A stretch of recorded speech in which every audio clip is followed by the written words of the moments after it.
Assalamualaikum warahmatullahi wabarakatuh. Perkenalkan, nama saya Windy Puspitasari.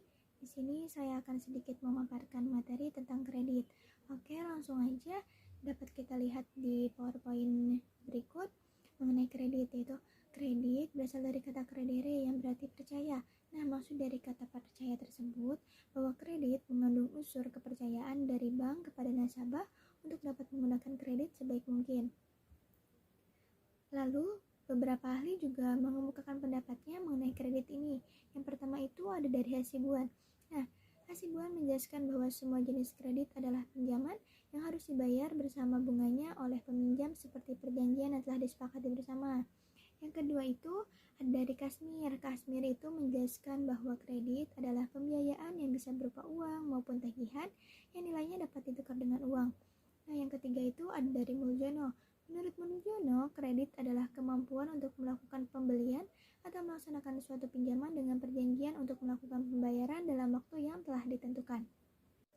Baik, dari beberapa pengertian kredit yang sudah kita bahas tersebut, dapat kita tarik kesimpulannya bahwa kredit adalah kemampuan memberi pinjaman dari pihak satu kepada pihak lain, baik berupa uang, barang maupun jasa yang wajib dikembalikan atas perjanjian yang telah ditentukan dan waktu yang telah disepakati bersama, seperti itu. Oke, selanjutnya itu ada tujuan kredit. Tujuan kredit itu ada 3. Yang paling utama itu memperoleh keuntungan pastinya. Nah, yang kedua itu ada membantu usaha nasabah, baik nasabah yang membutuhkan modal untuk usahanya ataupun nasabah yang akan investasi, seperti itu. Nah, yang ketiga itu yaitu membantu pemerintah dalam meningkatkan ekonomi dan pembangunan. 3 hal tersebut merupakan tujuan dari kredit. Selanjutnya itu ada manfaat kredit. Manfaat kredit itu dibagi menjadi 4 bagian. Ada manfaat kredit bagi debitur, bagi kreditur, bagi masyarakat, maupun bagi pemerintah. Oke, kita bahas satu-satu. Yang pertama itu ada bagi debitur. Bagi debitur, manfaat kredit meningkatkan usahanya dengan pengadaan berbagai faktor produksi.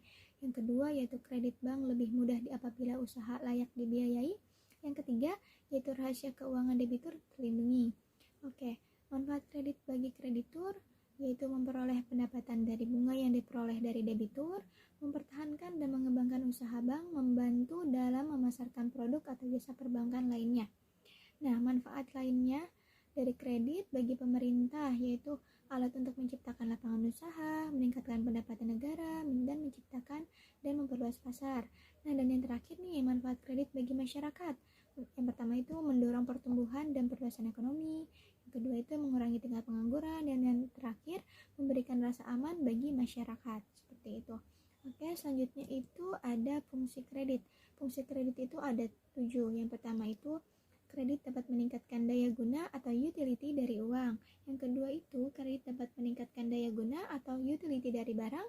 Yang ketiga, kredit meningkatkan peredaran dan lalu lintas uang. Yang keempat, kredit adalah salah satu alat stabilisasi ekonomi. Yang kelima, kredit menimbulkan kegairahan berusaha bagi masyarakat. Yang keenam, kredit adalah jembatan untuk meningkatkan pendapatan nasional. Dan yang ketujuh atau yang terakhir, kredit adalah juga sebagai alat hubungan ekonomi internasional. Oke, selanjutnya yaitu ada unsur-unsur kredit. Yang pertama itu ada kepercayaan. Yang kedua itu ada jangka waktu. Yang ketiga ada resiko. Yang keempat ada kesepakatan. Dan yang kelima ada balas jasa. Oke, kita bahas satu-satu ya. Tentang pertama ada kepercayaan.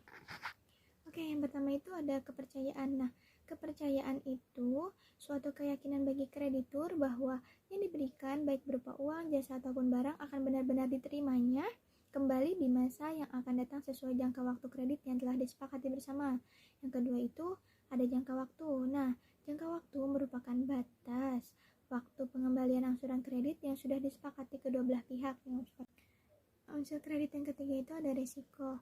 Nah, resiko itu akibat adanya tenggang waktu, maka pengembalian kredit akan memungkinkan suatu resiko tidak tertagihnya atau macet pemberian suatu kredit. Yang keempat itu ada kesepakatan. Kesepakatan ini dituangkan dalam suatu perjanjian, di mana masing-masing pihak menandatangani hak dan kewajiban masing-masing gitu. Jadi ada kesepakatannya, misalkan jangka waktunya berapa lama, pokok pinjamannya berapa, gitu. Jatuh tempo bayarnya kapan, seperti itu. Oke. Yang terakhir itu ada balas jasa. Balas jasa itu bagi bank merupakan keuntungan atau pendapatan atas pemberian suatu kredit. seperti itu. Oke, baik, selanjutnya itu ada jenis-jenis kredit. Nah, jenis-jenis kredit itu dibagi menjadi dua bagian, yaitu ada menurut tujuannya dan ada menurut jangka waktunya. Yang menurut tujuannya dibagi lagi nih, ada 3 bagian, yaitu ada yang pertama ada kredit konsumtif, yang kedua ada kredit produktif, dan yang ketiga ada kredit perdagangan. Baik, kita bahas satu-satu jenis-jenis kredit menurut tujuannya itu. Yang pertama itu ada kredit konsumtif. Nah, kredit konsumtif itu merupakan kredit yang digunakan untuk keperluan konsumsi atau untuk memenuhi kebutuhan sehari-hari. Yang kedua itu ada kredit produktif. Kredit produktif merupakan kredit yang diberikan dengan tujuan untuk memperlancar jalannya proses produksi. Yang terakhir itu ada kredit perdagangan. Nah, kredit perdagangan ini merupakan kredit yang diberikan dengan tujuan untuk membeli barang-barang yang akan dijual lagi, seperti itu. Oke, jenis-jenis kredit yang kedua itu ada menurut jangka waktunya. Nah, menurut jangka waktunya itu dibagi lagi menjadi 3 bagian. Ada jangka pendek atau short term loan, jangka menengah, dan jangka panjang. Nah, jangka pendek ini biasanya kurang dari 1 tahun. Jangka menengah itu kurang lebih 1-3 tahun, dan jangka panjang itu yaitu lebih dari 3 tahun. Pembahasan terakhir yang akan kita bahas itu ada kredit macet. Nah, kredit macet itu adalah kondisi di mana debitur baik perorangan maupun badan usaha tidak mampu membayar cicilan atau hutang yang dimilikinya kepada pemberi pinjaman dengan tepat waktu. Bahasa sederhananya, si peminjam ini nggak bisa bayar utang sesuai dengan SOP atau perjanjian yang udah disepakati nih antara si peminjam dan pemberi pinjaman, seperti itu. Nah, bagaimana sih cara mengatasi kredit macet itu sendiri? Nah, di sini ada 3 cara. Yang pertama itu ada penjadwalan kembali atau rescheduling, yang kedua itu ada persyaratan kembali, dan yang terakhir itu ada penataan kembali. Baik, sekian informasi yang dapat saya sampaikan. Mohon maaf apabila ada salah-salah kata. Terima kasih. Wassalamualaikum warahmatullahi wabarakatuh.